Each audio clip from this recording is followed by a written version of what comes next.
Welcome to the Cincy Postcast. I'm your host, Kevin Wallace, and before we get into today's episode, I want to tell you about our sponsor, Streetside Brewery. Look, these guys are located in historic Columbia Tusculum neighborhood on the east side of Cincinnati, and Streetside is really the perfect mix of just local neighborhood watering hole and a modern craft beer brewery. They have 24 beers on tap, and I promise you, you will not find a bad one amongst them. These guys were great when they had us out for the live show for the CONCACAF Champions Cup kickoff to start FC Cincinnati season, and they do events all throughout the year. They do a pint night on Tuesday nights. They do Premier League mornings. Tons of really fun events there. But a special note to Postcast listeners, if you mention the Cincy Postcast at the bar when you're getting your beer, they will take $1 off of your beer, and you let them know that we sent you their way. You can find them at 4003 Eastern Avenue or in the fridge of wherever you're picking up your next beer. Again, a huge thank you to Streetside Brewery for sponsoring the Postcast. Oh, and we have a very full episode for you in part one. It's an FCC and MLS news roundup, including the end of the referee lockout. As FC Cincinnati fans, should we be excited about the PSRA referee's return to the field? How does Matt Miazga feel about all of this? We also discuss a new player rumor headed to FC Cincinnati, a striker from Ukraine. At least he's playing in Ukraine. He's Venezuelan. Does it make sense? Do we believe these rumors? Also, there is a great anonymous MLS GM survey from The Athletic. Lots of FCC mentioned. We dive into that. In part two, we are joined by Chris Marshall, president and founder of the Norden Supporters Group for FC Cincinnati. Chris is such a good hang. This is a really good conversation. Give you some insights into the workings of the supporters groups, Norden, and how some of these folks even come into this position. And then we wrap it up with a preview and predictions of the Charlotte match this weekend, and that'll be your postcast.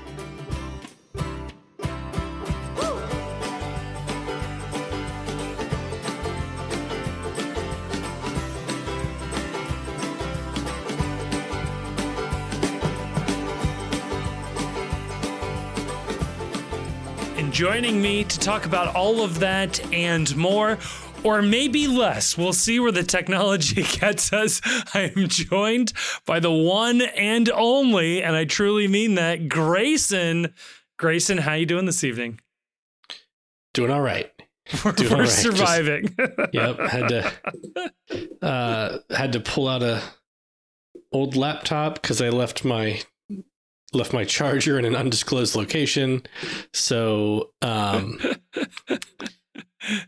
yeah, I had to pull out an old laptop and update literally every single thing on it. I'm not convinced that any of this is gonna work, but we'll see. At the very least, I have something resembling Zoom audio, so it shouldn't just be me talking to myself, but we'll see what happens. Yeah, it was maybe 5 minutes away from just saying, hey, you know what? Solo pod for yours truly here, okay? That's what the people demand, is just 2 hours of me talking to absolutely nobody except for my cat who climbs into my lap during these recording sessions. No, this was actually... And I do want to get right down to brass tacks in case we lose you. This was a weirdly busy, not week, but Wednesday for FC Cincinnati. There was a lot of news that happened. There was one piece of news that broke earlier this week, and that was the official end of the lockout, and therefore tentative or now I guess official agreement between the PSRA and Pro. Grayson, I think it's fair to say that outside of Jeffrey Carlisle and The Athletic at large, you have been the number one, or in this case, the number 3 on this story. Thoughts and reactions?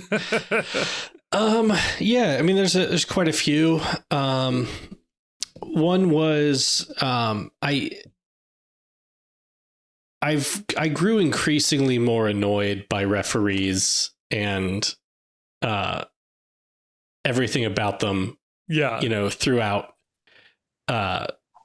this labor issue.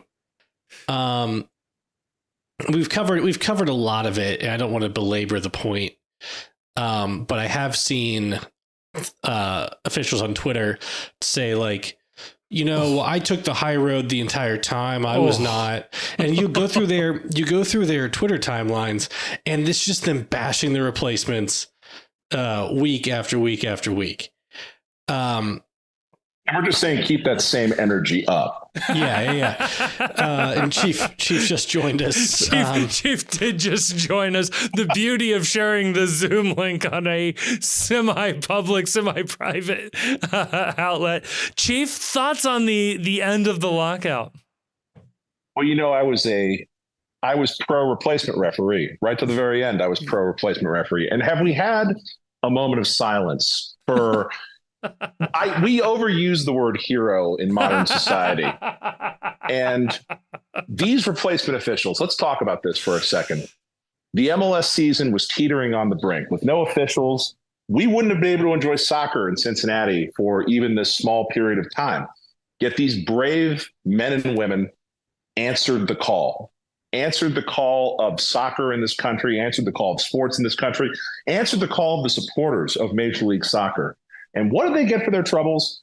They got blamed for everything that was going wrong. They got vilified by the media. They were criticized for their performance. Not from me.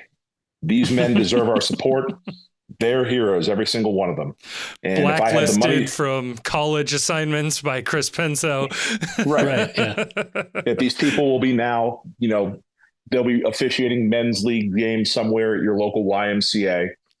Someday, I like to think that maybe our country will recognize their importance, and there will be a monument to the great replacement referees at the U.S. Soccer Hall of Fame in Dallas. Frisco. We'll just workshop that name, Great Replacement Referees. The great replacement theory. Chief has been advocating for this for a while now. He spends a couple days down south, and he's already singing quite the tune. It's whistling Dixie. American referees first. That's all I'm saying. So I listened to actually an interview that one of the assistant referees gave to Glenn Crooks on Sirius XM this afternoon. And because the thing that I think everybody wants to know is like, who won the strike? Right. The lockout, right? Sir. Or the lockout. Who won the thing? And one of the things that was pointed out was about a quarter of referees voted no. And most of those apparently were assistant referees because they didn't get any of the benefits that they wanted. Like, they're still not going to get healthcare from pro.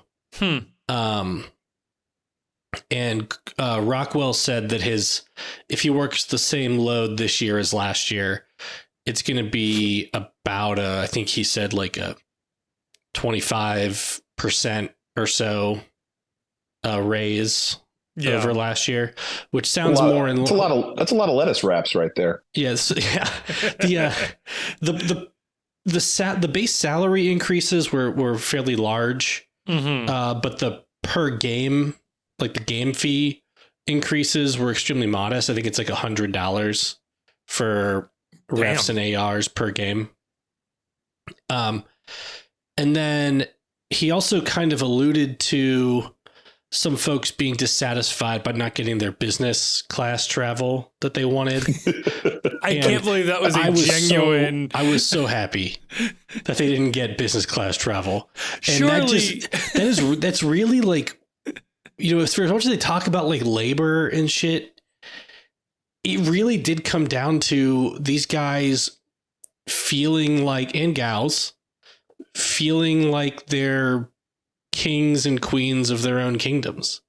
And they, because like you had Rockwell gave that interview a couple months ago where he talked about like oh, I reach out to supporters and I tell them I'm coming into town. I mix it up with fans before the game. I like to put on a little bit of a show. And they really do think that it's about them. And he even said, and this is something that my alarm bells were going off at this. He said that as soon as he got his assignment for the weekend, he didn't say what it was.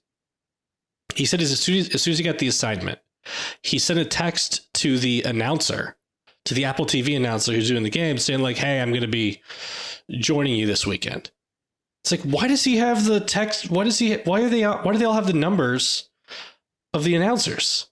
Like, it's weird. It feels like, because if they do have, if they're on first name basis and text message basis with like the Apple TV announcers, why did they have to go to Twitter to complain about Matt Miazga? Why don't they take any questions from the media after games? Oh, they're taking plenty of questions from the media. They're just doing it over beers before the game, right? Yeah, and then buying the silence of these announcers and buying off the criticism by being all buddy with these people, right? And we don't get that. Like, we don't get to see any of that, right? If he and presumably other refs have these like very open relationships with league and team employees. Yep. Maybe that's it okay. was entirely. We're a sex positive podcast if they do want to have an open relationship. I've said that many times. Maybe it was entirely reasonable for Matt Miazga to think that he can talk to the official after the game. Right. And it made me think back to like Tom Bogert and other folks on like Extra Time saying like, I've never seen one of these situations go public. Right. And it's just right. Like, it just made me so much more angry at how they handled that, because we said it at the time that it was transparent. And I think we were the first on that the CBA was expiring. Yep. We said at the time that it was transparently a negotiation move to try to rally public support behind them because they anticipated a contentious negotiation. Yep. And everything that's happened since then has reinforced that view in my mind. Yeah.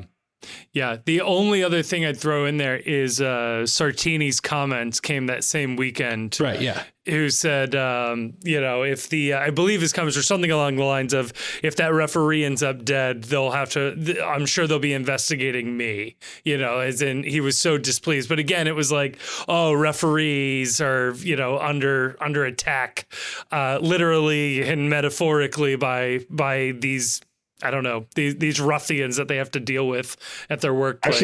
I also want to point out too that it's just shitty negotiation tactics to ask for business class flights, because business class, the true connoisseur will know that business class really means first class. So like, you're overplaying your hand by asking for business class, since that means in domestic parlance first class. You really should have asked for the Sky Club membership, because the Sky Club membership is exponentially more valuable than the business class ticket. Because the business class, you can get like one or two drinks in an average flight before they cut you off. They flow unlimited in the Sky Club. That would have been the thing to ask for. But again, we're talking about a bunch of people that don't strike me as being too bright. So yeah, and I'm all for MLS putting resources behind what it takes to get the best officiating they can possibly get. Yes. And my great hope, given how these people have consistently conducted themselves, is that the pay and benefits have reached a sufficiently high level that more talented people are going to be attracted to the prospect of being an MLS referee, and they're going to get to clean all these people out. Yes. Because I don't think any of them have the temperament with this whole third team bullshit. Oh, the thing, like, acting like they're part of the show. The whole like referee as some kind of like identity group is how they almost talk about it. Right. Ref Like, lives matter. These people need to be cleaned out. They need to be cycled through. And the other thing that needs to happen too is that I need everyone out there that's listening. You know who these people are that were simping for the PSRA, that were talking about pay the refs their fair money, that were being overly critical of the replacement refs.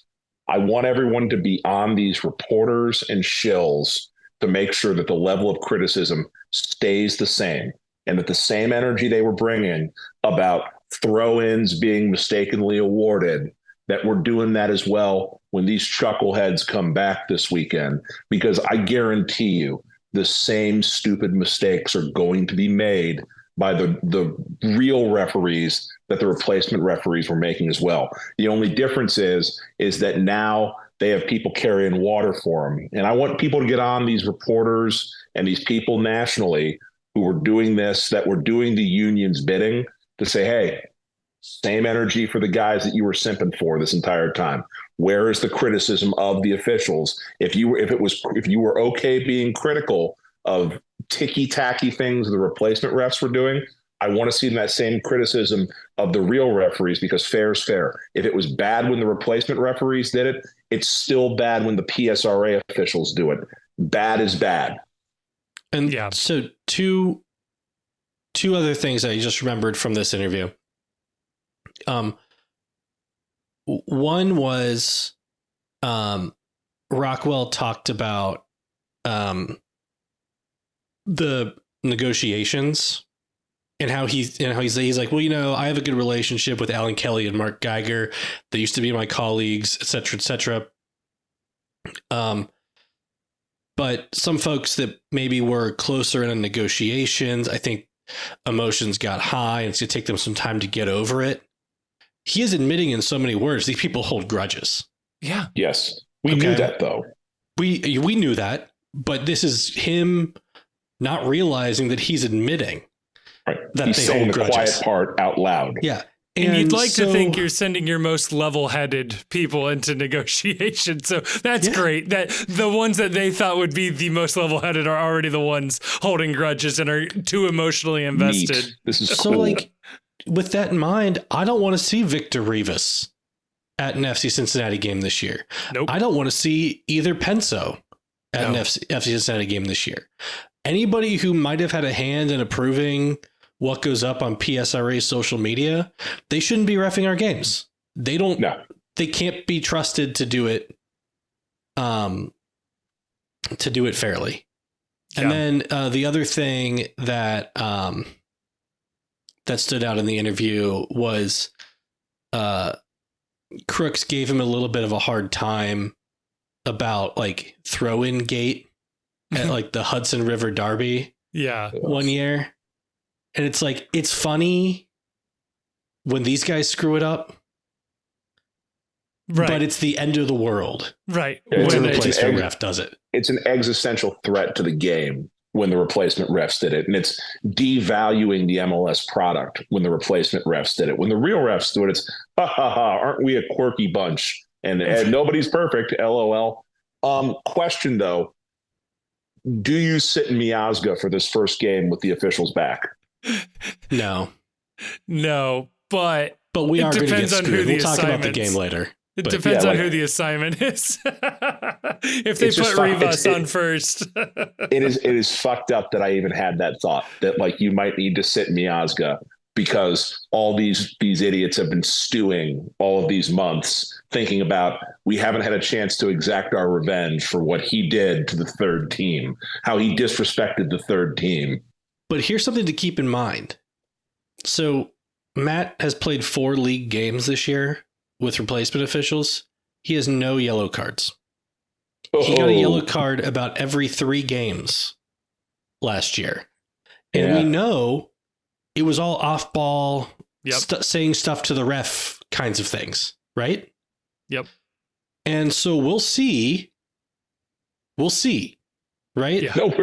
No, it's not a we'll see. We know. Like this is there's no drama here. Like the honeymoon is over. They're going to exact their revenge as soon as they get back on the field on this. The rivalry is back on, and that sucks. Yeah. There's one piece of this I did want to highlight. I assume this person is in fact an assistant referee based on things that they've tweeted and who is following them and who they follow.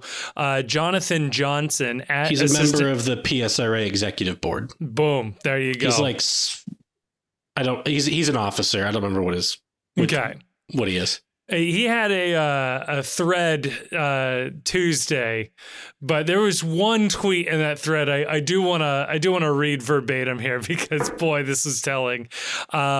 Again, referring to the PSRA referees, will obviously make some mistakes, but they will be levels of magnitude less than the past 5 weeks.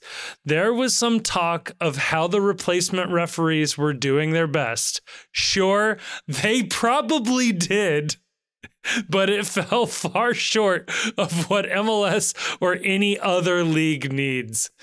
There's just so much with this particular tweet. They're promising virtually, now not entirely, but virtually mistake-free soccer. Make some mistakes, and those mistakes will be magnitudes less. So no missed applied throw-ins, no missed penalties, no missed applied cards. I mean, these are magnitudes of game-changing events that have happened that we are being told if they make mistakes, they will be less than this. And so I don't know what those are, but that'll be there. But I love this part. There was some talk of the replacement referees doing their best.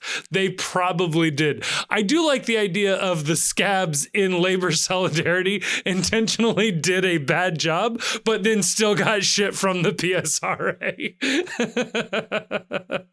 These people have no sense of shame. They have no sense of irony. Like he sat down at a computer or on his phone and tweeted all this out and thought, this is going to go well for me. This is going to make me look good. Oh, man. Yeah. And they go on to say, and it will be interesting to see, and Chief, this is a point you made that this is peak MLS right now before the injuries start piling up, that we should see the speed of the game pick up. It will be interesting to compare these next 2 weeks compared to what we saw the last couple of weeks in terms of game flow and things like that. But I will bet you anyone that's being honest will notice no difference between the way MLS looked last weekend and the way MLS looked this weekend. Yeah. There's going to be less stoppage, but like, for all I know, it's just because the PSRA refs know that there was a lot of stoppage and they're just not going to give as much. Yeah. Right? And they waive off VAR calls all the time, apparently. Well, so they have to go to the monitor. Okay. If the VAR calls them over. Oh, interesting. Okay. So they can't have to go to the monitor. Okay. But it's up to the ref to change the call or not. Okay. And the replacements were not changing the call at all. The replacements are going with the booth 100% of the time. Right. That may or may not be the right call. Right. But like, that's another thing where the PSRA refs could easily just say like, oh, well, we've been overturned less by VAR just by deciding not to be overturned. Right. Which is what happened in like our New England game last year. Yeah. Where the ref,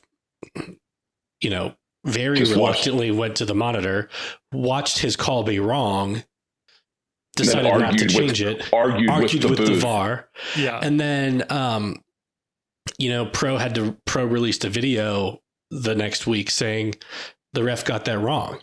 Well, yeah, twice. That's fine. But those 2 points, if we get those 2 points, maybe Pat doesn't rotate against Red Bulls at home. It was at the points record last year. Yep. Damn. Yeah, there's a lot that goes into this. And to Grayson's point earlier, I mean, the solution to this is a proper investment from the bottom levels of this sport on up in referee education, in referee pay, so that the keys to the kingdom aren't held by 30 weirdos that basically ref the top level of this sport. That if there was a problem all throughout U.S. soccer, is there's not grassroots. Historically, there hasn't been. You could say this has changed. I don't want to get into that side of the debate right now. But historically, there's been no investment or infrastructure at the grassroots levels. So you get people that rise to the top just by there being essentially no competition to rise to the top. And then once they're at the top, they have the keys. Yep. That's true with MLS. It's true with U.S. soccer. It's true with the refs. I have an idea. Hear me out on this, guys. In next year, FC Cincinnati should open up an academy for officials. Next year, we'll call it Project 2025. And what we will do is it will be a way that we can train officials here in Cincinnati to officiate games in such a way that we get rid of the old referees who may be holding back FC Cincinnati's agenda and holding back what FC Cincinnati needs to do. And then we use Project 2025 to replace all of the officials that are in the PSRA with officials trained specifically by FC Cincinnati to align with FC Cincinnati's politics. You know what's going to happen is the PSRA is going to find out that FC Cincinnati has trained a small group of officials to be way, way, way better than the PSRA officials. They're going to give them some plum assignment, and then they're going to murder all of those officials. Red Wedding style. This is how it all comes crashing down. It's the plot of Dune. Oh, yeah. Well, of course. Sorry. Excuse me. I was thinking more Red Wave as opposed to Red Wedding, but It's, yeah. Chief, I think your plan works, but it really does fall apart the second you attach FC Cincinnati's name to the academy. I feel like Carl needs to fund a referee clinic in San Diego, and that is saying we'll call it the School of the Americas that trains American referees for how to officiate the American game. Yeah. And then they can use their skills. I mean, Carl, his family knows all about this. Yeah. That they can send these people then into areas where we may be having a problem with the local refs. I just love the idea of us exporting just the worst referees to Latin America. So they should just create a separate company, call it the Professional Soccer Referees Organization. The PSRO, good. The PSRO. And then it's separate. Yep. That's what MLS did with Pro. Yeah. And FCC can contract all of their matches out to this organization. And this will be non-union because these will be refs who bet on themselves. Refs who understand that nobody gets to dictate your terms and conditions of employment except for you. Yeah. Right? Because we keep an open line of communication between management and the employee. So if you have a problem, you can just speak directly to management. Yeah. You know? You don't have to policy. You watch a video about this if you ever think about behaving in a different manner. Yeah. I want this separate organization just because I want this to be like WCW versus WWF back in the 90s. And we're just gonna run back to Monday Night Wars with officials. Somebody followed Tori Penso on Twitter. Looks like we're gonna have another meeting in the conference room. Tori Penso was employed by Red Bull Corporate in a marketing job for a number of years. That's fine. That's fine. We can only bring the pitchforks out for the guy who wore the generic Messi shirt the one time. But, you know. And I'm going to put this out there in case anyone is listening out there in refereedom. I'm ready to fight back if this escalates as a result. I know you people hang out on dating apps when you come into town. I know that these things happen. We have spies everywhere. We're going to out you if you pull your bullshit on FC Cincinnati. Fair warning. That was parody. That was entirely satirical, yes. Was it? Yeah, we'll go with parody. We'll go with parody. Again, the rhetorical question is satire. Whew. You add a question mark to the end of it. It's only, they can't prosecute you for it. I am threatening I'm Ron Burgundy. We are going to retaliate against you.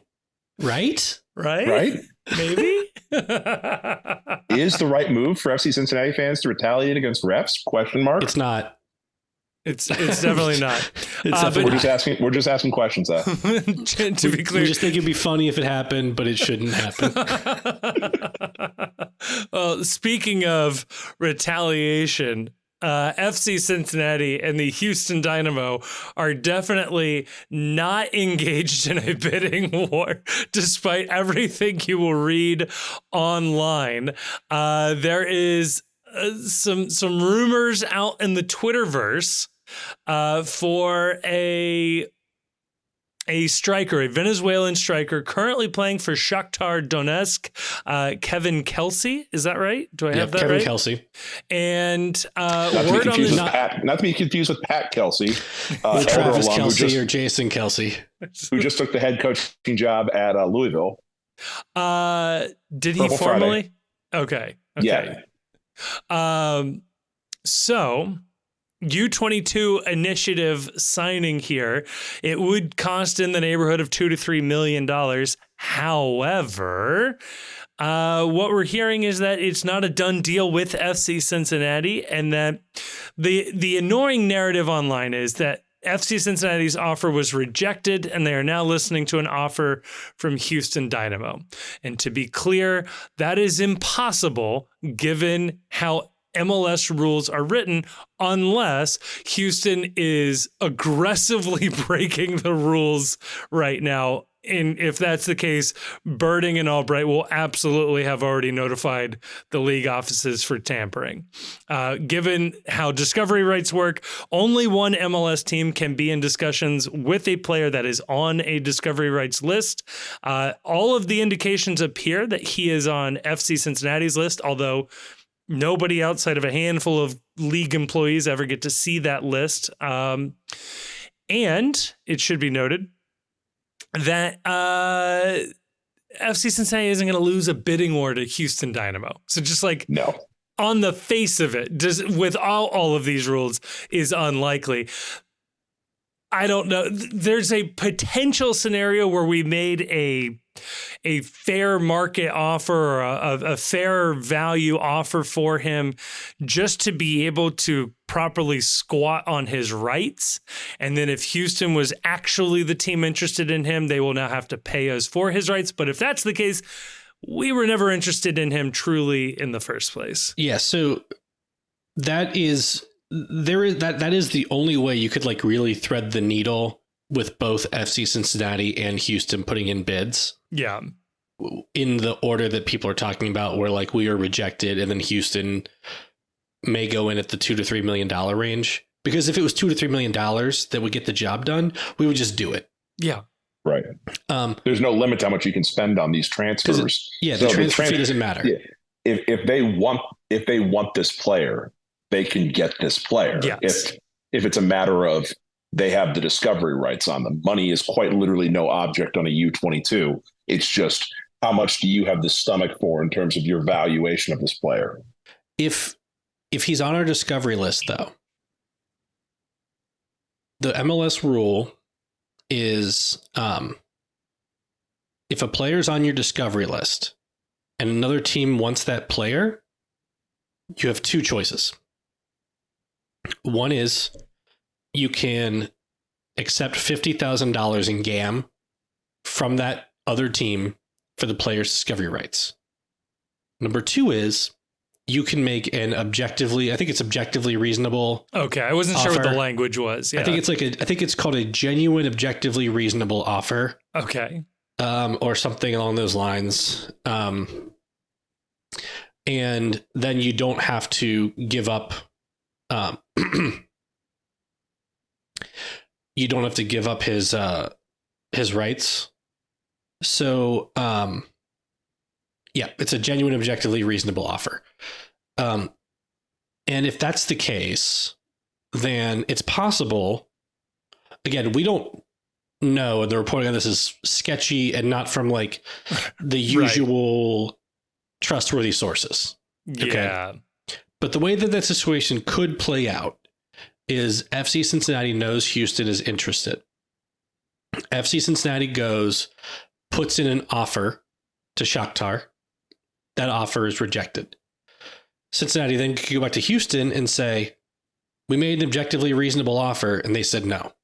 So we're keeping his rights. Right. And, we'll go back, or if you want to talk to him, we can talk about what would be a fair value for his rights if you want to, outbid us for him or whatever. And that would be a way to get more than $50,000 GAM from Houston for his rights.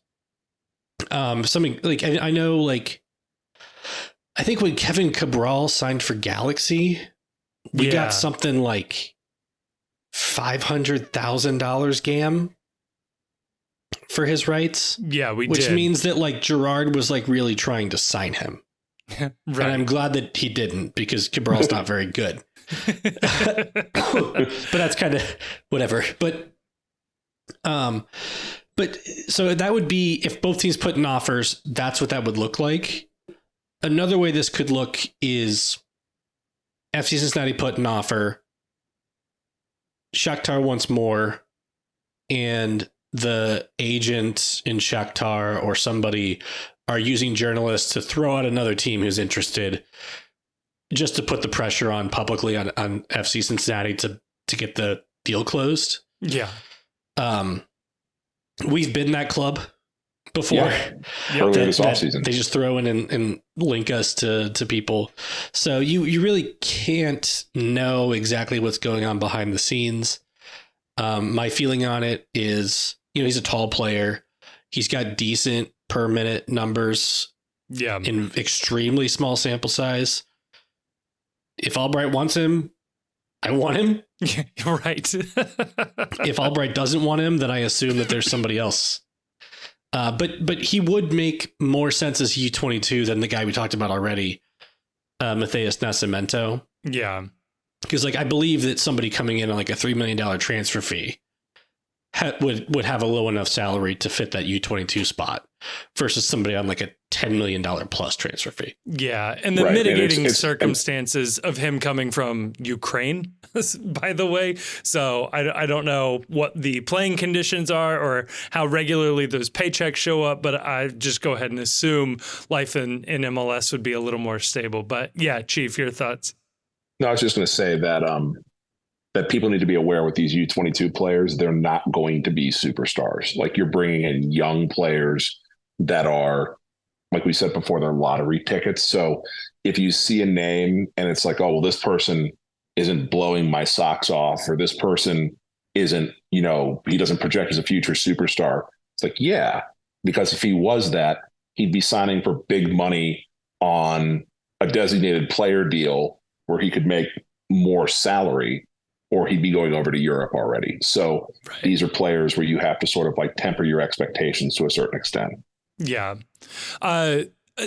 It's funny. This is a terrible comparison, especially given everything you just said, but it reminds me of like Sebastian Giovinco, where he was a bench player at Juventus, a role player, obviously older in this case, but that's kind of what you're looking for in a U22 signing, which is a young kid on the bench, sort of stuck down the depth chart, but of a good team. Like Shakhtar Donetsk is a regular Champions League team. They're kind of a meme in some MLS pundit circles, because there's this idea that like a team like Shakhtar Donetsk could come in and run MLS.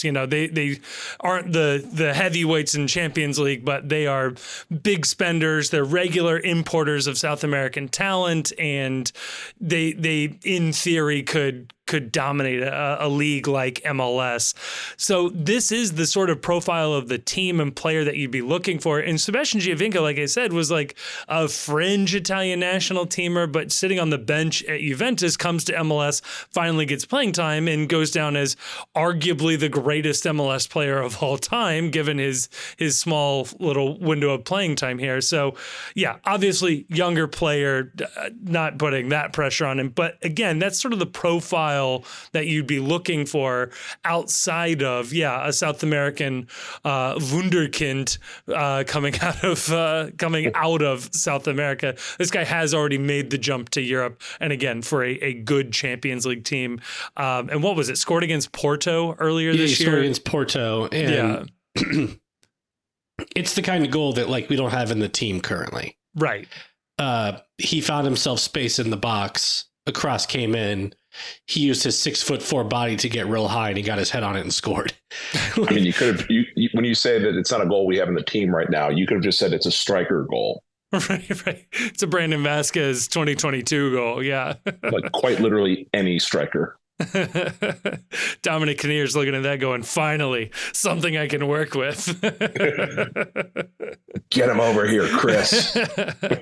But yeah, and Grayson mentioned this. Not great reporting on this. Given what all we know at this moment, I would not expect this move, just to go ahead and dampen any hopes anybody has here. But you can tell from the reporting they're out shopping. Yes. And they are looking to, like, when is the transfer window for MLS closes at April the end of April? 23rd.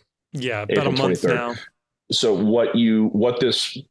whether or not this move happens, this tells you they are prioritizing bringing in a U22 striker now. This is not shopping for the summer. They are shopping for right now. And you'll love to see it. Yeah. No, this is fun. Other things you love to see, and this will wrap up our news wrap up. The Athletic puts out their annual GM survey. We have part 1 right now. Part 2 will publish tomorrow when this episode drops. But this is the MLS Anonymous Executive Survey, which is always a good time. They did manage to talk to a decision maker in all 30 front offices, and got their thoughts on a wide range of topics. And again, as we said, part 2 is coming tomorrow. But I think this is always super interesting. Teams, or these soccer officers are basically asked, chief soccer officers are asked to vote on a number of questions, including who they think will win MLS Cup and the Supporter Shield, and other questions like who's the most underrated player in the league, who's the player on the best contract, who's the best player in the league. And there was a lot of FC Cincinnati, which is really nice to finally see. I don't know if any particular part of this jumped out to any of you, but one part that jumped out to me was old Ian Murphy showed up on the most, was that best contracts? I think it was for players. Yeah. How can you not love Ian Murphy's contract? He's getting U.S. men's national team looks on what amounts to a super draft contract right now. Yeah. If you're Ian Murphy, you don't want to be on that list for very long. I know. It was an interesting piece. There was a lot of FC Cincinnati names, not a lot of FC Cincinnati discussion, which was a little annoying, just because the name kept appearing, but the article really didn't go into a lot of detail on it. My takeaways that I had from it was that, in terms of the players, I still am stunned how little recognition Obina Wobodo gets from these types of lists. He got one mention for best midfielder, which was gruntling, but he should be all over these lists of most underrated or, best defensive player, that sort of thing. Noonan got no votes for best coach. That's kind of wild to me. I guess the idea is that he still is up and coming and hasn't really established himself. He did get most underrated coach. So I guess everyone thinking like, well, I don't rate him highly enough. Right.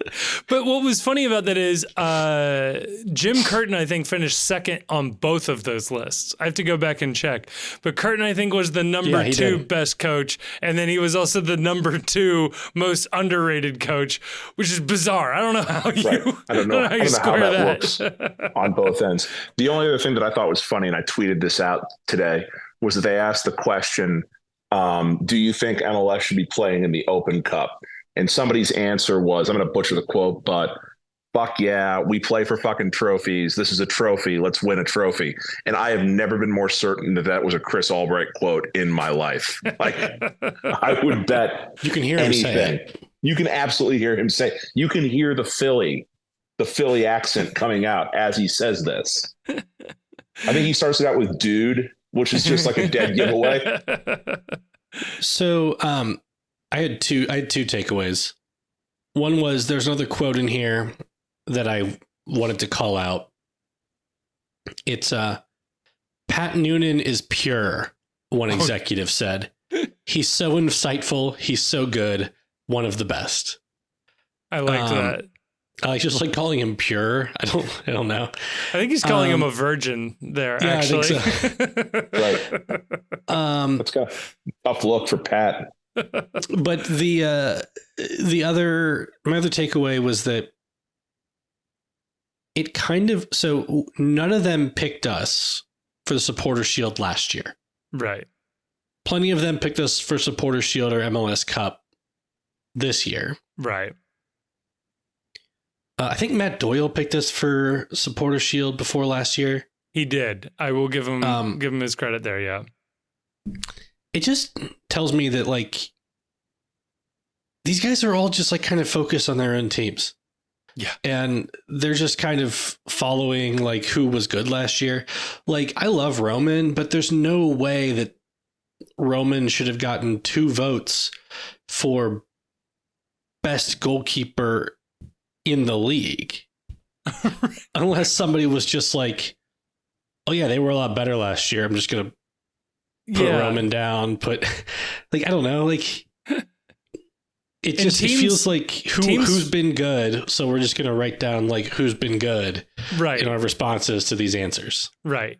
And just to be clear, teams weren't allowed to vote for themselves in this because that was also my thought. It's like Chris Albright's going to say, hell yeah, that Ian Murphy contract's the best in MLS. You see what I just did there type of thing. but yeah, like Roman Zeland, like I appreciate it. Don't get me wrong. But like, I thought that was funny. I thought it was really funny that Lucho Acosta he just barely misses the best midfielder vote, but then also got votes in the best attacker category. So I think if you combine those, you do end up with he's the best attacking midfielder in MLS. If you give Obi's vote for best midfielder to Lucho, ooh, Lucha would have finished tied with Almada and Nagbe as the best midfielder in MLS. So there's an alternate timeline where Acosta and Nagbe are both U.S. men's national team midfielders. Miles Robinson got best defender. Matt Miazga also got votes. So like, the PSRA wasn't voting on this. Here's my problem is that they granted the GMs anonymity to do this. If you're going to grant them anonymity, I want to know who you think the worst contract in MLS is too. They've done that in the past, or they've done I want to hear some negative shit too. I want to hear who is the worst. What is the worst run organization? Now that we know it's not us anymore, I kind of want to know who it is that's like taking our position as official dumpster fire of MLS. I hope that's part 2. I hope that comes because I know they've done stuff like that in past years. Yeah. Yeah, I mean, because, it was always an opportunity to shit on birding, let's be honest, in years past. The other one that The Athletic does, similar to this, but they've in the past have put together the all-budget team. I think it'd be interesting to see how many of Albright signings end up there.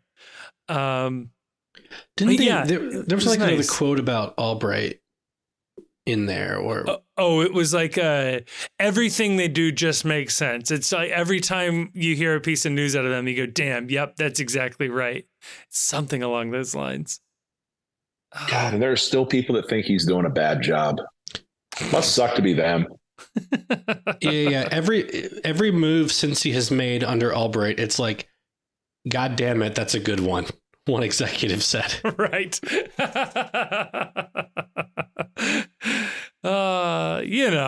Classic Chris Albright blunders left and right from that guy.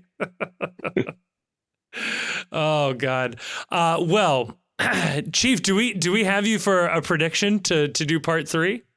Let's do it. All right. Well, hey, before we get on over to talking about this Charlotte match, Grayson and I... you have to explain why I randomly disappeared for segment 2, though. That is a good point. So Chief is on assignment. He's working on a huge story down in Asheville. So we were only able to get him for a couple of brief moments here. Very happy to have you along.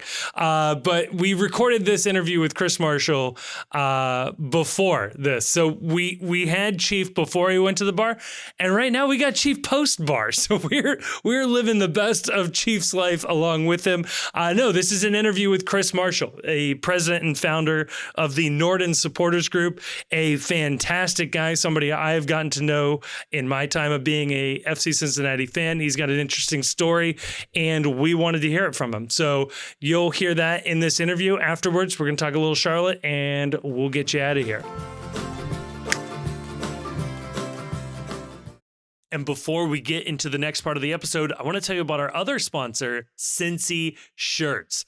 And if you're going to sit here and tell me that you've never heard of Cincy Shirts, I'm going to sit here and tell you I don't believe you, because these guys have been with FC Cincinnati from the very beginning. And we here at the Post, well, we are just huge fans of their work. They have tons of really cool FC Cincinnati gear, shirts, hoodies, hats, all sorts of cool stuff. Go over to their website, check out what they are selling. You want to go to cincyshirts.com. That is Cincy with a Y, or you can just click the link in the description of this episode. And when you go there, use the promo code ThePostCincy, all one word, all caps, and they will knock 10% off your next order. They have MLS and MLSPA licensed FCC gear available online or in their 3 retail locations in Hyde Park, Fort Mitchell, or Loveland. And I can attest to this. I've used this before. If they don't have your size on the shelf, they can probably print you one on the spot in the store. So again, huge thank you to Cincy Shirts for sponsoring the podcast, and a huge thank you to you, dear listener, for using that promo code. Joining us here for part 2, a very special guest to the postcast. We are joined by the one and only Chris Marshall, founder and president of the Norden Supporters Group for FC Cincinnati. Chris, how you doing tonight, man? Man, it is awesome to be with you guys, as always. I've been a long-time listener and first time on. Hey, happy to have you on. We're joined very briefly, I think, by the Chief. Chief, what do you have for us before you disappear into what looks like the night sky? I don't know what's happening over there. We're walking down the south slope of Asheville with the brother-in-law, sister-in-law, wife. We're about to go get smashed in Asheville. But, I wanted to check in because Marshall's a dear friend of mine. Wanted to make sure that this interview didn't pass without my contribution. I know he would have been deeply disappointed had he not been able to say hello to me, considering how formative I was to him in everything that he's accomplished at this point. Many people are saying that there would be no Norden without the Chief. I don't say that. Other people. I heard it said. In fact, it was just said. Saying. So I just wanted to come in here, and my only question to Chris was, I don't really have a question, more of a statement, but just you're welcome. So with that, much have a great appreciated. interview.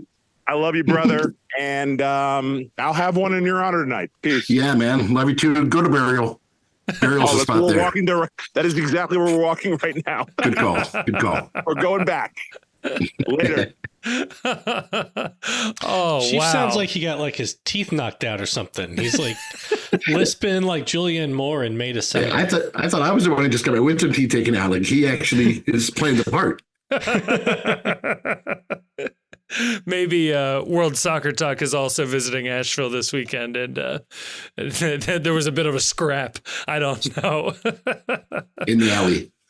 Oh, no, but Marshall, we are so happy to have you on. I am so happy to have you on here because to me, you are one of the more important, influential voices in and around FC Cincinnati. And still, I think for a lot of people, you're not a capo anymore. You're sort of like an unseen force to the casual fan, I think. And I think your story and Norden in particular is super interesting and super fascinating. And I really was hoping to dive into this with you.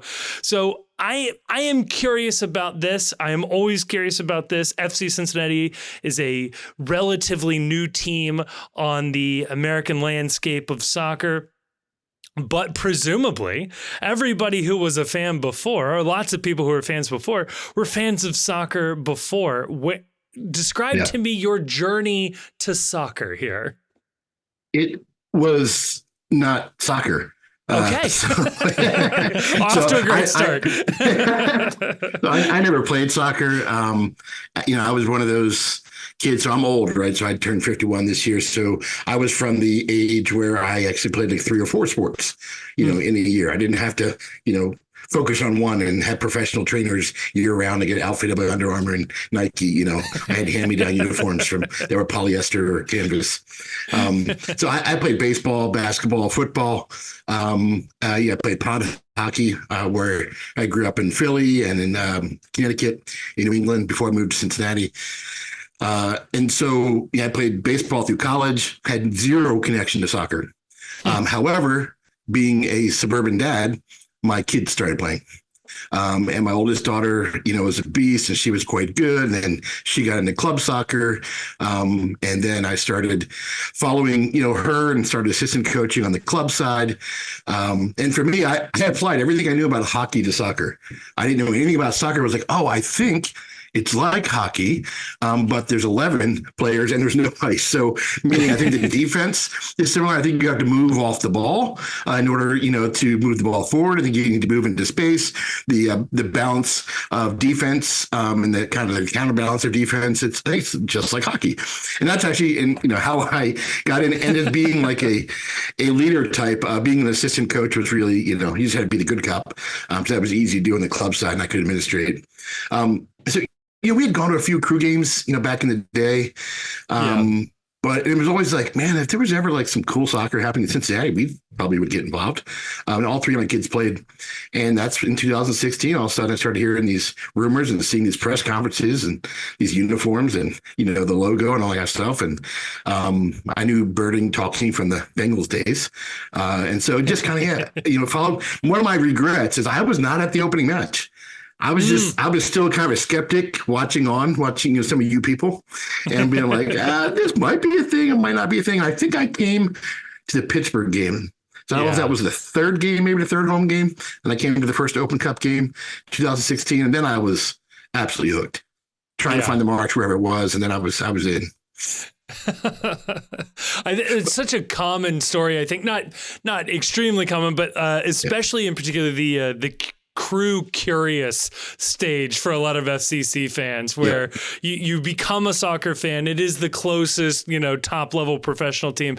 But like so many, it's unable to make that connection because it's not local, right? Like there needs to be a local component for it in order to stick.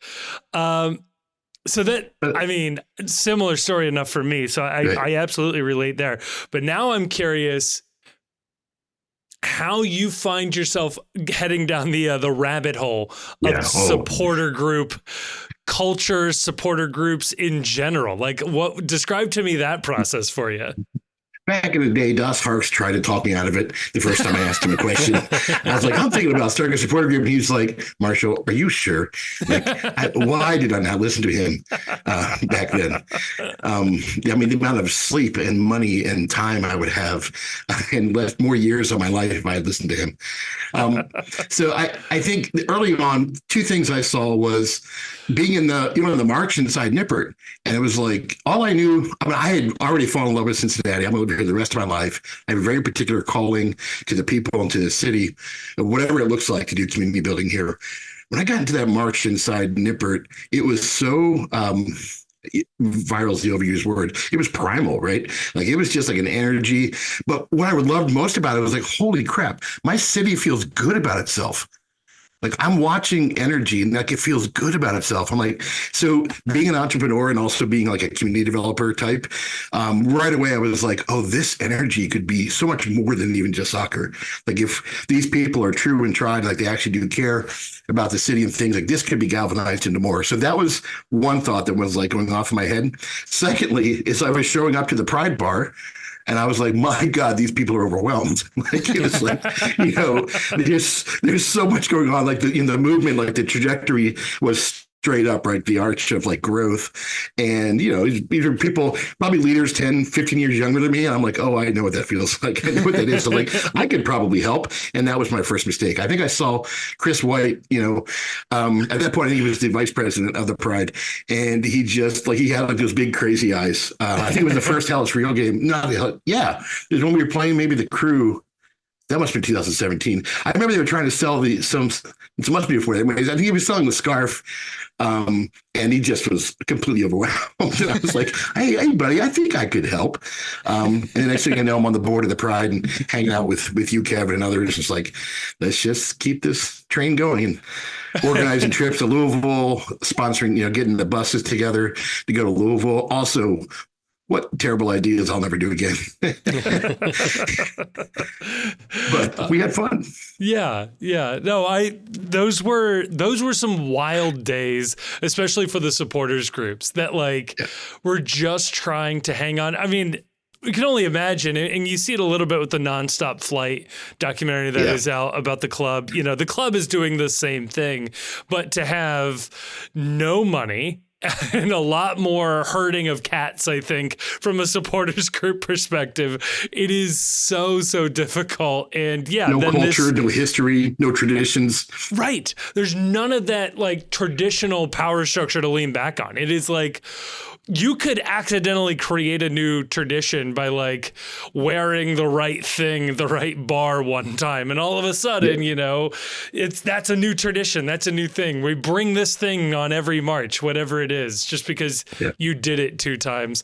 And those were wild times. And it's funny to see, I think, how that leadership sort of shakes itself out. You see people who signed up for the good time, which of course it's a good time. It's a lot of hanging out in bars and drinking and hanging out with good people. And then you have the roll up your sleeves, get stuff done types. And it's really funny to see that sort of self-filtering there. I don't know. How have you seen the supporters groups evolve from those crazy times to now? I mean, big time. Some of the early OG leaders, which is true of really any organizational development, they're kind of the mulch that everything else gets planted in. They get grounded into the dirt. And there's a beauty in that, right? There's a purpose, and the nutrients end up, helping the next things to grow. And that's really even for me, when I was, being a capo in the Bailey, but then also being the president of a supporter group that was growing like crazy. I was I realized I can't do both of these things. My match days are 12 hours long. I do have a family, and it's, the energy level it takes to host the pregame and then get onto the march and then, be the capo in the Bailey the whole time and then tear down. And then it's and then deal with the team sucked, and you get on Twitter and told what an idiot you are for leading chants when the team sucks, So it's you get all of the fun, and the good news is we got paid so much, right? I mean, we got so much. Oh, of course, the paychecks that came in paid for all that. So, or we were actually paying for our season tickets to not see the game, or potentially getting a ball up the back of your head. I used to always tell people when I was sitting in that cage or standing in that cage, in front of the Bailey, let them people in the front row know where my insurance card was. It's in this pocket. If I go down, I need you to know that my wife knew I told you where it was. It is astonishing to me how often people don't realize like how separate the supporters groups are from the club, the very delicate balance and dance that requires. I mean, dare I say the politics of that situation. And Absolutely. yet I think, and I've not been a fan of another MLS team. I like to think that there's a good working relationship in Cincinnati that has enabled the supporters groups to do virtually most everything that they have asked for. I mean, I can think of a handful of things we wanted, but it's a very short list compared to what has been awarded. 100%. I guess. So looking at it in that way, and I don't mean to take us very meta very quickly or very large very quickly, but what in your mind then is the point or the role of the supporters group? I have gotten from very micro on this to meta. I think it's maybe in my aging and my thinking, and also just trying to take care of my own mental health. I've had to come to like some grips with this. And I realize in the end, it needs to be, so like not to bore everybody, like, I have a side business and like leadership coaching is my gig. And the way to solve complexity is always simplicity. So like the way you push through the barrier of complexity is with more simplicity. So in my opinion, a supporter group simply raises support for the team that's on the field. And so I personally, if I'm on a council where I'm having a vote on things, or there's controversial things going on, I'm going to constantly say, does this relate to, and does this affect the fact that we are supporting these players, these boys on the pitch? If yes, then I have something to say about that. If it's not that primarily, then I'm like, I think we have a lesser role here. I think we have a role of being, leaders and influences more generally. But I think supporter groups are about that. Now, however, I say all that, we have massive influence when it comes to the club. They are very agreed upon the fact that the movement of the supporters here in Cincinnati were the reason we have a club in the league. You take the support away, MLS is still to this day not putting Cincinnati in their top 20 of cities they want in the league. And one of the things I always say is like, they didn't invite us to the table. Like we pulled up our own damn chair. Like that's our story. Yeah. And so the fact that we're here, we know we have influence. Of course, most of the marketing of the team, most of everything outside of, we have incredible players now and great leadership. It's us. It's us on the streets, it's us in the Bailey, it's us around, the stadium. So we do have a lot of influence. And I will say, in talking with other leaders, with other clubs, they don't have nearly the impact or the say that we do here in Cincinnati. Maybe it's part of being in that big, small city piece. But the reason why I'm still involved 8 years later, our club gets it. It's worth my time to be in relationship and represent the supporter community with the front office, with us. Like it makes an impact on what we're actually doing. They listen. In fact, I can't think of anything they've done in a big way where they have not come to us first and said, we'd like to know your guys' input on this. In fact, we're listening. And like you were saying, what do you want? What is it that we can help you with? And we'll do it. So I don't know if you guys read or heard anything, like somewhat recently, there was a bit of an issue between the club and a certain media, group around town. I don't know if this came across you guys' desk at all. I heard whispers of something. Yeah. Some stuff there. I can tell you from my seat or my perch, that morning in my role in representing like supporters, I was able to have conversation with both parties. And just to say, I was disappointed. I was upset. I was like, God, we got positivity going on. I don't want to go to match day, have to deal with this kind of a thing. However, it was a thing, right? And there's there's a he said, she said part of all these things. But any of us who have lived long enough, like, we get it. These things are those. But I've had, been able to, at least with the club, been able to sit down, we as leaders, even this week, we're able to have an open forum and to say, they were able to share exactly where they were at with it very candidly, and we were able to ask any questions we wanted to. It's just that there's no way to communicate that across the board to everybody, that like we're appeasing what everybody. I know in my own conscience, I can ask any question I want of this club, and they'll answer me if they want to. And I always tell them, you're not entitled, but I do have questions. Right. And when I sent that email or text, a couple of weeks ago, in 2 days, I got a call. And I appreciate that. So I'm like, okay, I'll share. And I'm also like, we've also had plenty of times where I'm like, okay, and I'm disappointed and I disagree. Yeah. Okay, no problem. But it's okay to live in a world where we disagree on things. It's actually okay. And a radical concept to many people. Yeah. So I think our club is so remarkably unique in that they do believe that we're a part of it and they care, and that's how they treat us. Yeah, we feel like partners. So on that piece you were just talking about, where you get the opportunity to go speak to folks at the club and ask all types of questions about something where there's a disagreement, or at the very least, open questions about, is there a way to, because there's folks who are not in that room, who probably have a lot of the same questions that were asked in that meeting. Like, what's the give and take of like how we, spread that message around so that people at least know that, like, you might not like the answer, but there is an answer to this question and it has been asked, and, this is what it is and this is where we are. Is it enough for the club to just deal with something like this with just supporters group leaders, or should that be more of a conduit of, disseminating it even further? Do you know what I mean? I think communication on this one, probably on all the parties involved, would go back and say, if we could do this again, we would communicate this differently and probably better. I think everybody's nose feels a little bit bloodied all around. In fact, my statement to him was, unfortunately, like in business, you always want to work for the win-win, right? We ended up with a lose-lose, and that just always feels gross.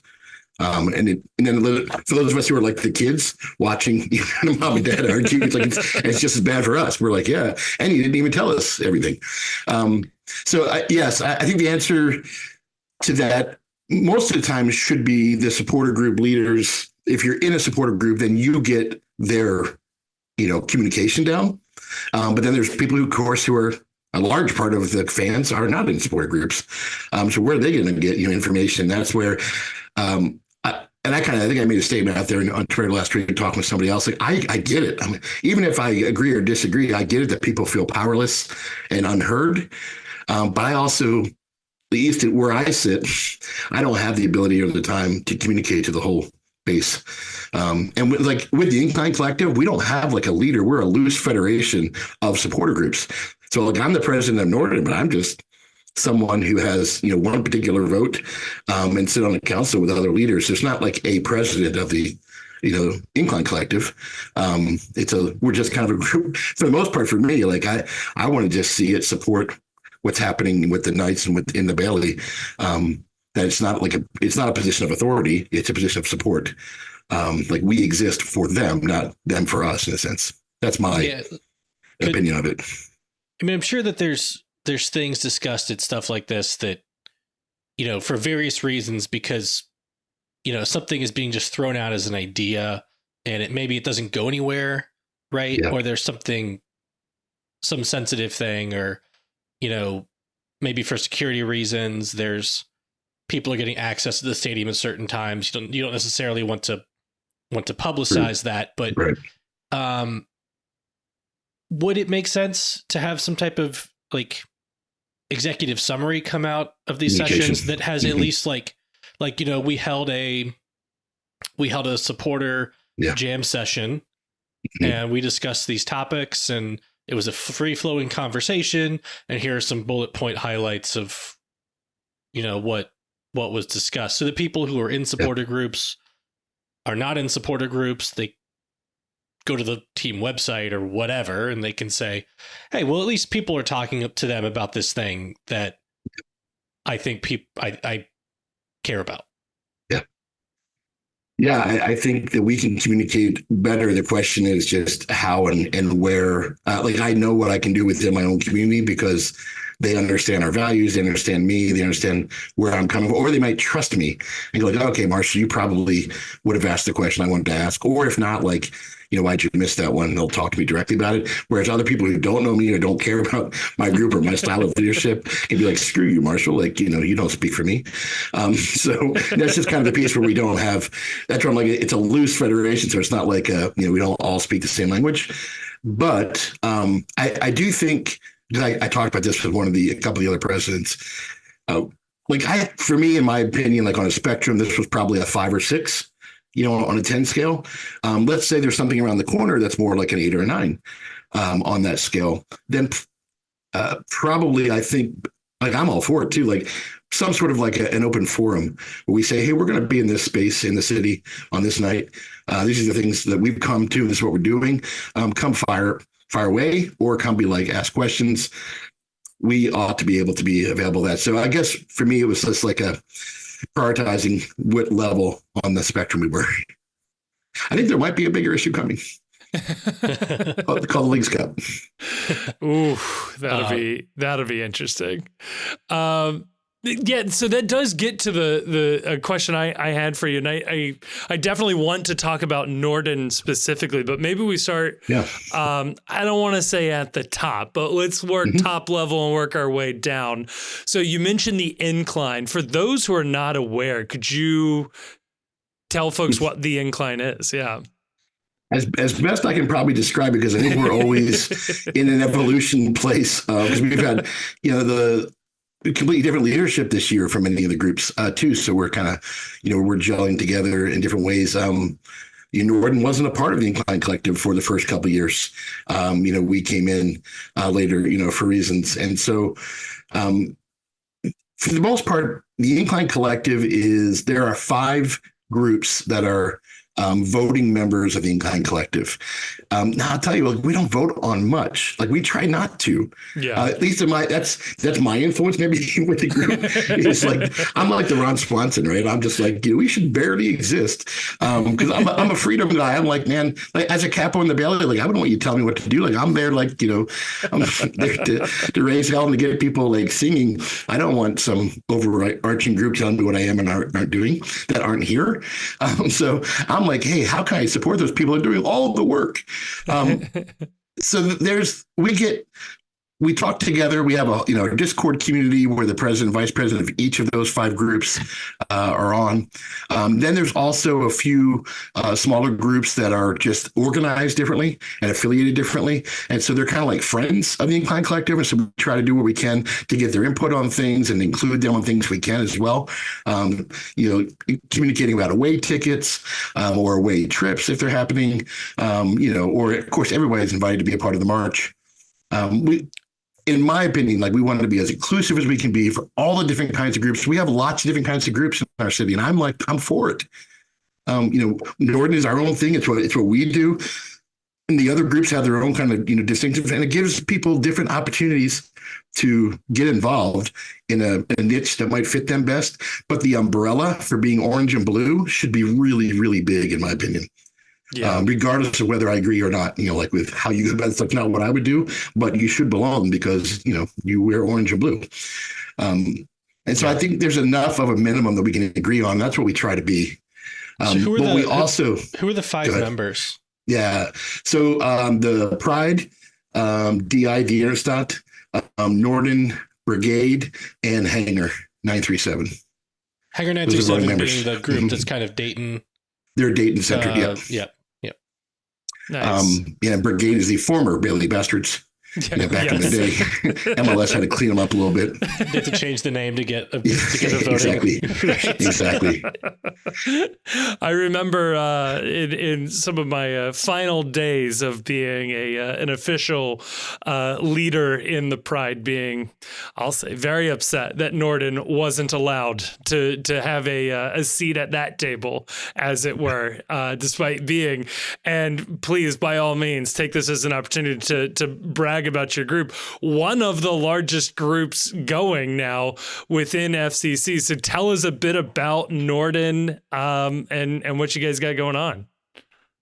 I think what I would do too, like when I'm coaching other people, other groups, and I'm doing stuff, I think going back to your original question, like what is the supporter group? I'm like, I just raise the support for the club.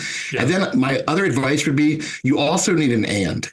Yeah. So like, like for Jonastad, they were like, we raise support for FC Cincinnati, and like they have like a German heritage part of their culture, and about people who lived in and around the city. I think that made sense. Like, okay, that's like an affinity they could be a part of. Pride was very much about like a kind of general soccer supporters and wanting to be super inclusive, of a lot of people. And that was the thing. And so, and the brigade was, Irish and kind of connecting on that, and, hanging non-Irish are involved, right? You don't have to be Irish to be in brigade, right? That's correct. I'm 100% Irish, and here I am leading some Viking group, and I guess there's some connections.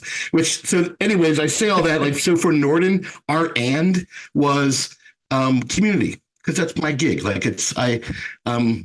I have a doctorate in leadership. I wrote my dissertation on the felt loss of American community post World War II, how do we get it back? Well, one of the ways you get it back is actually a soccer supporter group. We do things together. We hang out. We have a Discord community. So, because even our years we were really growing was during COVID, because people were lonely.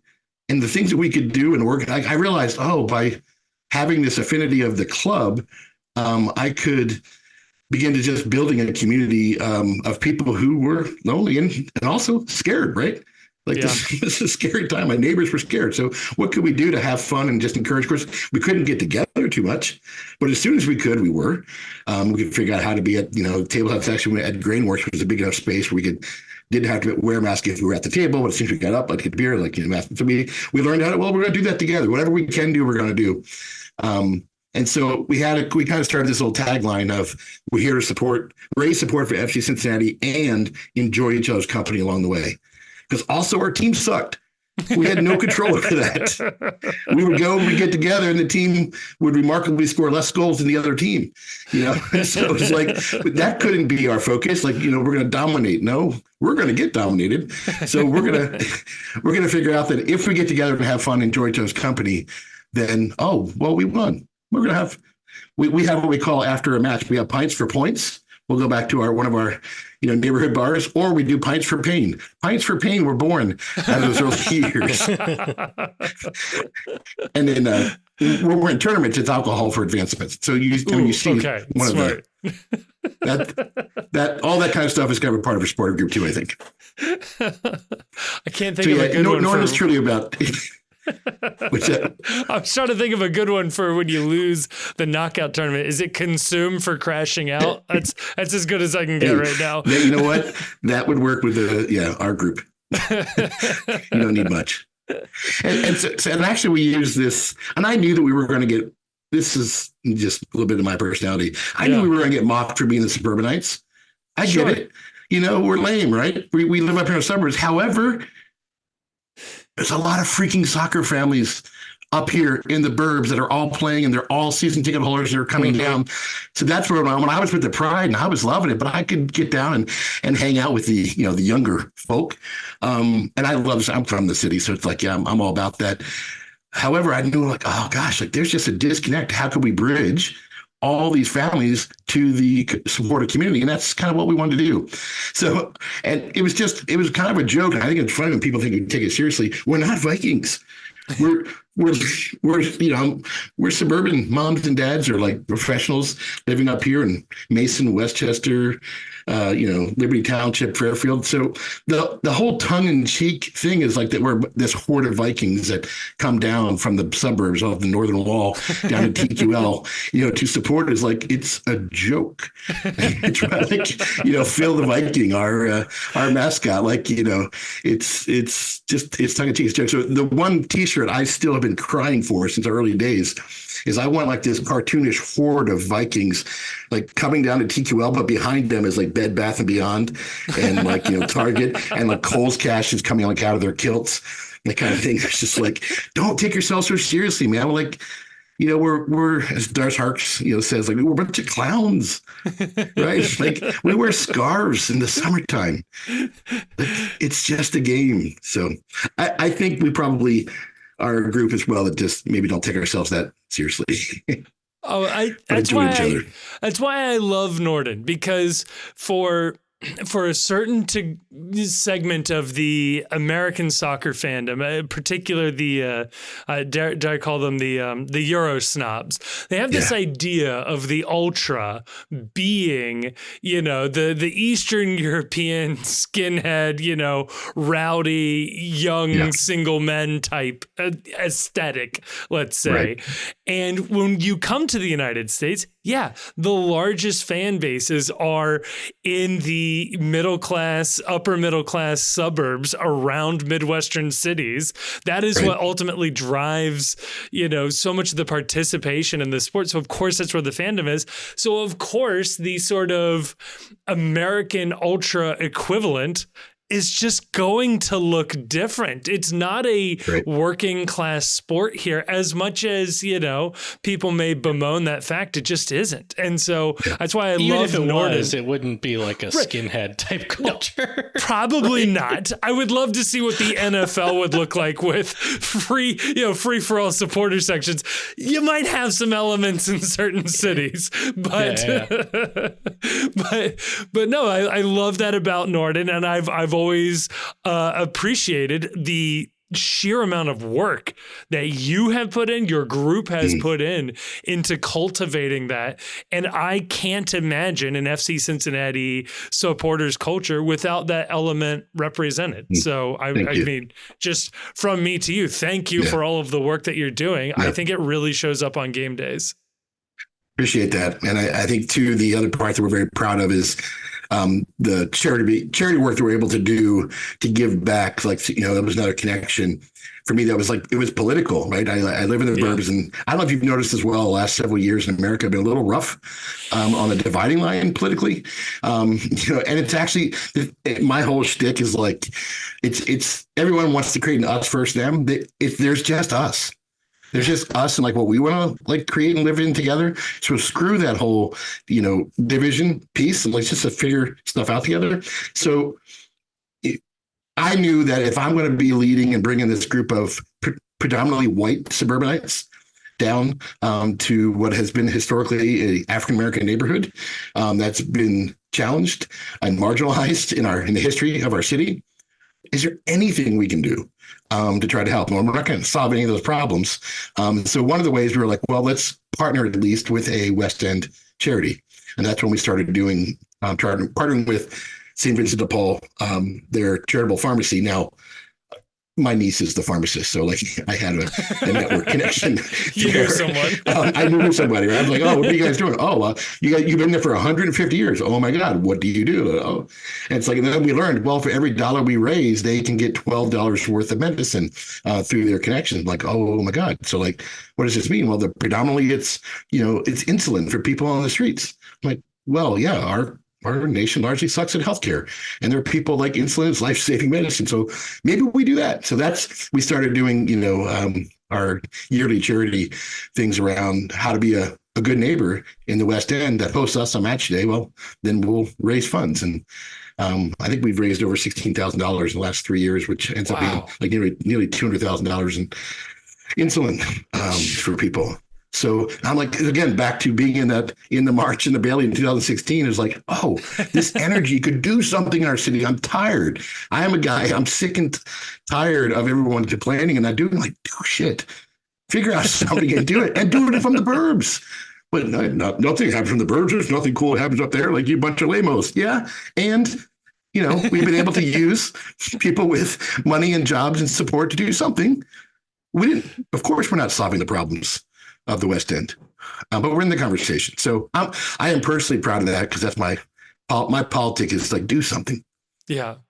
Oh, and it's reflected in obviously the works, but then I would say it's reflected in your membership rolls. You guys keep growing and growing and growing, and no, it's a testament to the work that's been put in the community that you have absolutely built. And I would say for all of these supporters groups, they've done good jobs, but Norden in particular has grown very well in their niche and in their support. So if somebody was interested in, say, joining Norden or one of the other groups, but Norden in particular, where would they go? You simply go to our website, which is I think it's FCC Norden FCC, I think it is. I should know that, right?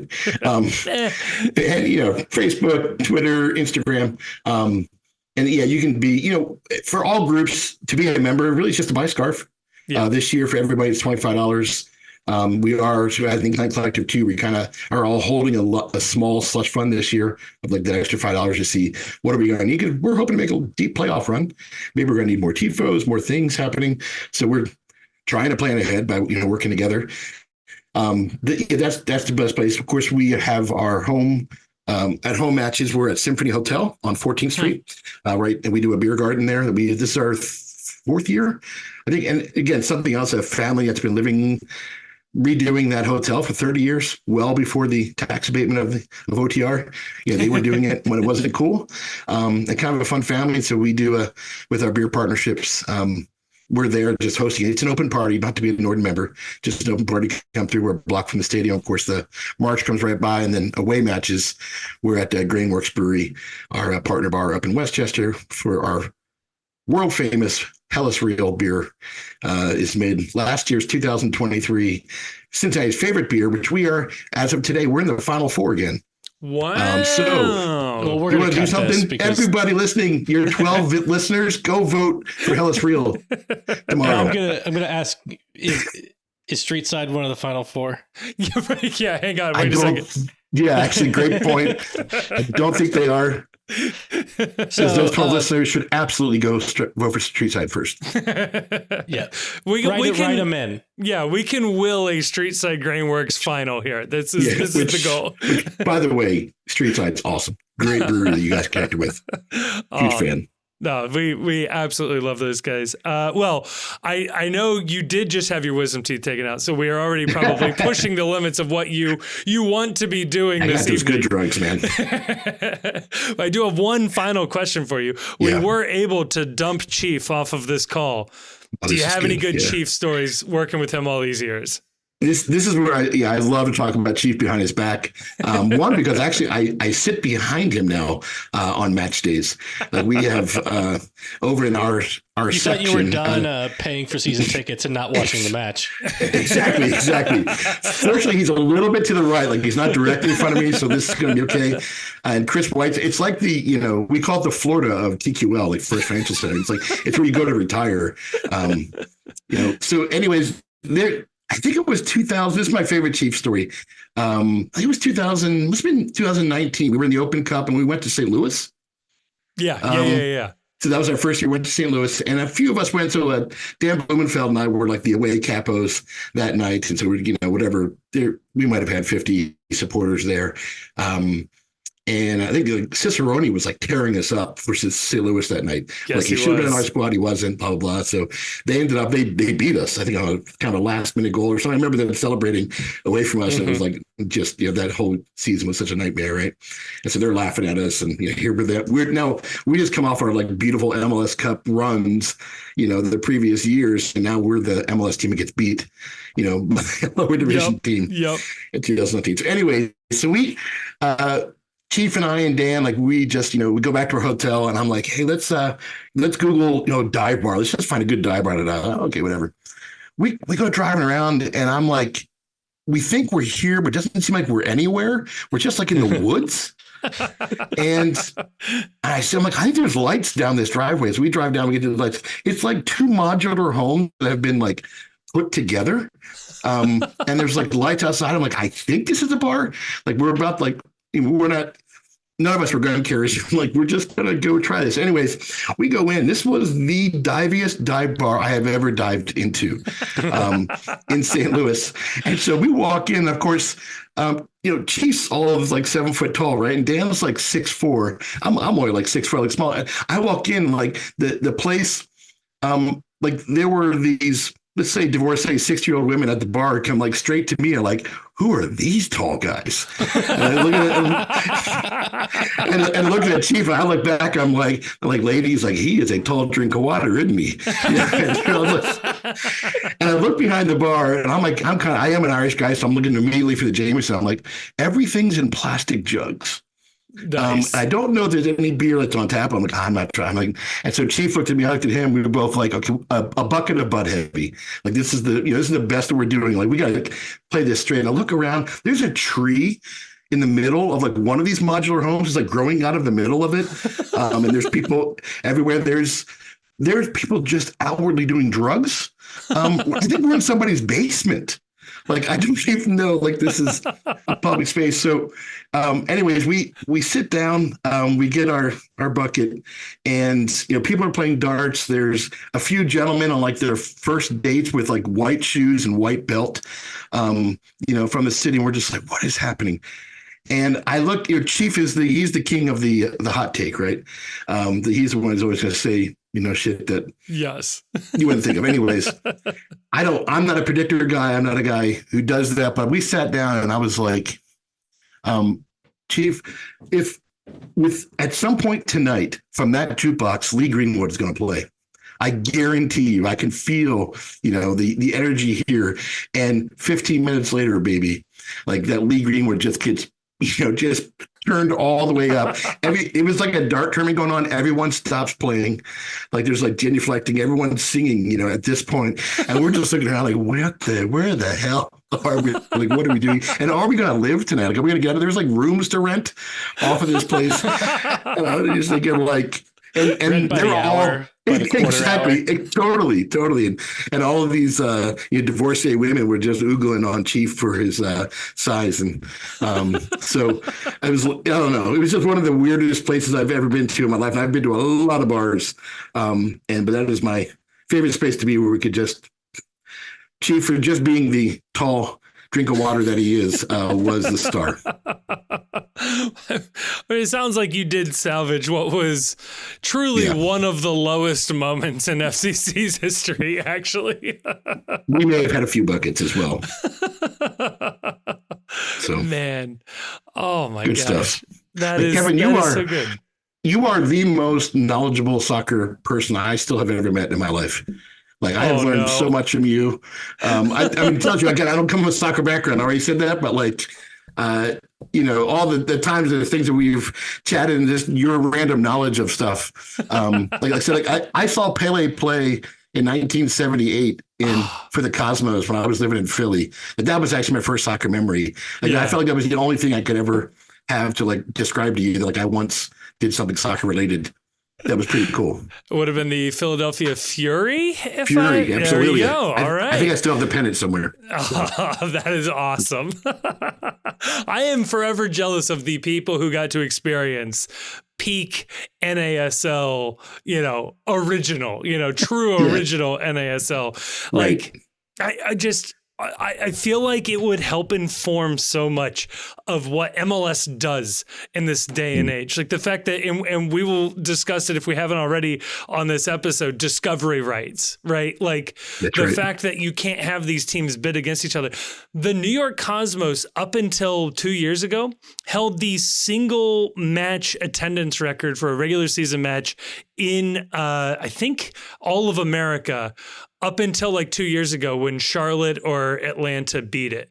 Their home matches at the Meadowlands. So like, we have seen these similar peaks in American soccer before, and it all collapsed. And that is forever fried into the brains of these Major League Soccer owners that soccer is not a guarantee, is not a given in this country. And that is why they will always default to incremental growth when there are two options on the table. So, man, fuel that growth, baby. We're there. But come on, release us. Exactly. No, Marshall, you've been so awesome, man. I really, really appreciate this conversation. I will have links in the show notes for people to find you and to be able to join. So, no, thank you, man, so much. Awesome. Thank you. Appreciate it.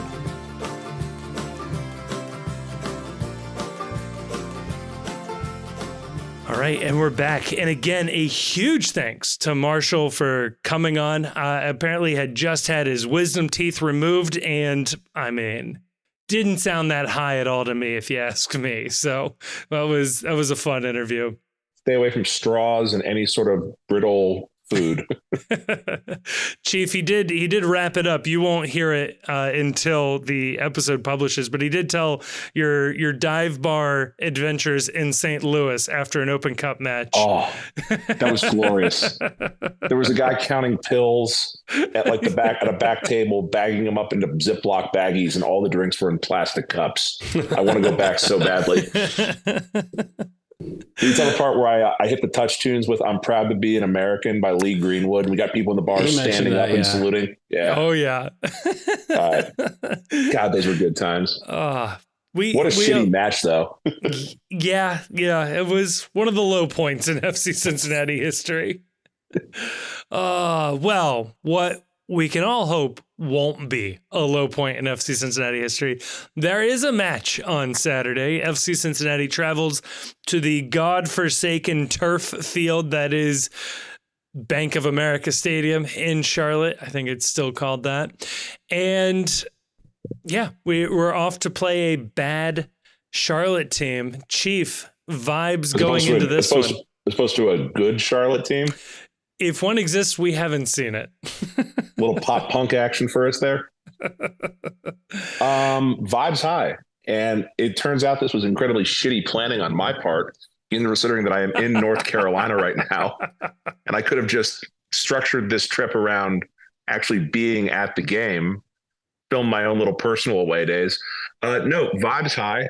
I don't know. My only concern with this game, and tell me if I'm overreacting to this. The answer is probably yes, but it just feels like whenever we play at Charlotte, that artificial turf does screwy things, and we get games where the wind is whipping, the ball is bouncing like it's on concrete, and just strange things happen at their home pitch. 100%. Yeah. It's been a bad history. It's been a bad history there. Was it last year as well? That was the weird Swiderski recall from his international. Last year? It was 22. It was that was 22. I'm still mad about it though. He's not with them anymore, right? He got shipped someplace he's not else. With them. Yeah, he's off. Fuck him anyway. I say Charlotte is bad looking at their record now. They're not that bad. They're not that bad. The 2 wins and a draw and 2 losses in their first 5 to start the season. Only 1 goal positive in the goal differential though. So a pretty level team, not nothing too crazy there. I guess for me, do we see Obi come back in this one? Pat Brennan on Twitter today seemed to think that while Obi is trending in that direction, this might be a match you set him out on just because of the weird turf. But I'm curious what your guys' thought is. Yeah, I'd bet against it. Yeah. Yeah, that's a Noonan thing too, is that he eases you back in slowly. It wouldn't surprise me if this game they give him like a 20-minute run at the end of the game, but not a full match back for his first match on turf would be my guess. Yeah, that makes sense. Is there any concern that we might be looking ahead to the big derby match that is the blood feud the week after I can feel like this does feel like a trap game given how much of the attention I'm sure the team is focusing on New York Red Bull hosting here in Cincinnati, being hosted in Cincinnati. Oh, dear. Charlotte just beat Columbus 2-0. Yeah. That was kind of a screwy game for sure. But I think that I don't think anybody's going to be looking ahead to the Red Bull game. I mean, I think they're going to make cautious decisions with Obi. Charlotte's defense has been really good, pretty good this year. Yeah. Their offense has been not any better than ours. So, I mean, I guess I don't think that there's any reason to rush Obi back for this one. Yeah. Because we should be able to be extremely competitive with them. Robinson's going to be back, for example. Yeah. Now, do we consider sitting Miazga to alleviate the previously addressed concern with the PSRA? And save him for the Red Bull game? If anything, you sit him for the Red Bull game. Now, I think you gotta put him out there and see how it goes. I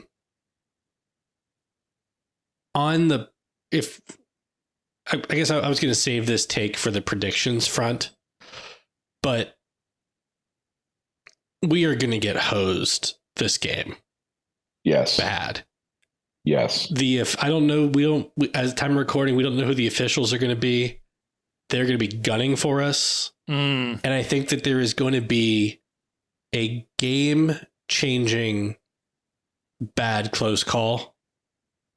And we're going to be the only people on the planet that we being FC Cincinnati fans that acknowledge it. So red card or PK, pick or one. both. Make it both, or an offside goal. We've seen our share of those. Man. Yeah, I'm going to say Pavel Buka red card. Ooh, do you do that? Do you save it for like the last part of the game, or do you give Pavel a red card in like the 5th minute on like some harmless tackle? You're like, oh, those studs looked up, red card, and now it'll be at the end of the game, so that it'll have to you'll be thinking, oh, whatever this game is, we're still at full strength for Red Bull, and then all of a sudden he's out for Red Bull. It'll be Pavel or it'll be Pavel or it'll be Robinson. It'll be somebody who through their career has basically never been carded. I'd love to go back. Pavel has one straight red in his entire professional career. Just wait until Saturday. He'll end up with 2. Yeah.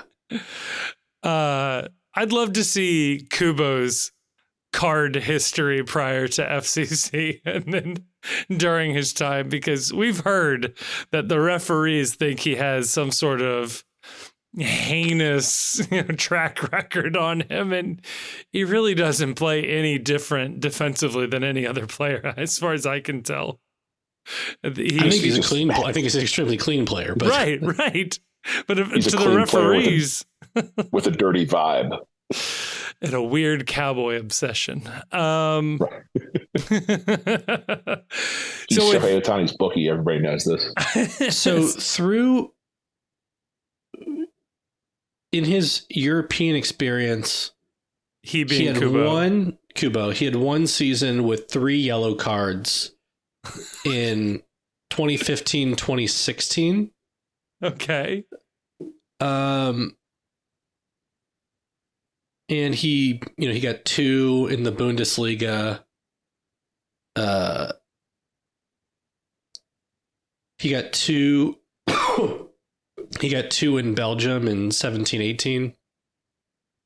Wow. He has had somehow a dirty player. He got 6 in 2021 for us. He got 5 in 2022 for us. Good. He's already got 1 this year as well. So incredible. I love it. I absolutely love it. Well, I can't wait to welcome these people back into our lives. It makes me so happy in that I want to punch a wall, I think. I'm not sure I've seen a competently reffed game against Red Bulls, and that's going to be their first game at TQL Stadium post-lockout. So you're saying the plan to print off 5,000 copies of the hard hands emoji and hand them to everyone in the Bailey is a bad idea? No, I think it's a great idea. I think it's the best idea. Lean in. Get on that. Well, with that in mind, we do need to make predictions. In a normal course of I don't know, of events, I think you would have predicted FCC to win small. But given what we think here, Chief, what are you thinking? I'm going to say 1-1 with the one on their end being a PK. I love this. Grayson? I'm going to say 2-0 to Charlotte. Charlotte gets at least one penalty. The other goal is not without controversy. And we get at least one goal waved off. By an officiating decision. We're just predicting a snuff film on Apple TV. Yeah. And, maybe I'll eat my words, but this is how I expect it to go, and we'll see. Well, then, Kevin, predict a win, please. Then let me be the one to say FC Cincinnati wins 3-2, but both of Charlotte's goals are penalties. But somehow, some way, our strikers come through. And you can't take good, clean distance shots off the board that easily. And Bupenza and Baird save the day. We win 3-2. There you go. Ooh, wait, no. The answer is we tie 1-1. Charlotte gets a PK for their one goal. We are somehow awarded another PK on something they couldn't not award, like a handball that was very obvious. But then they wave the goal off because someone enters the box too soon. I love it. It's the most heinous way for this to happen. I love how pessimistic we are, man. Well, it'll be good for content. It'll be good for content, at least. I will say this. Please, by all means, as you're watching games this weekend, screenshot. I know Apple does a good job of shutting down the ability to screen record and screenshot. But please, by all means, send in any and all blown calls, missed calls. I want to keep a running tally. I think that would be really good. So see something, say something. Report a ref. It's not. It's your civic duty. I'll put it that way. Show because refs. You know what happens? Show refs the red card. If you don't do it, you know who wins? San Diego wins. And we don't allow that on this podcast. Nope. Because go fuck yourself, San Diego.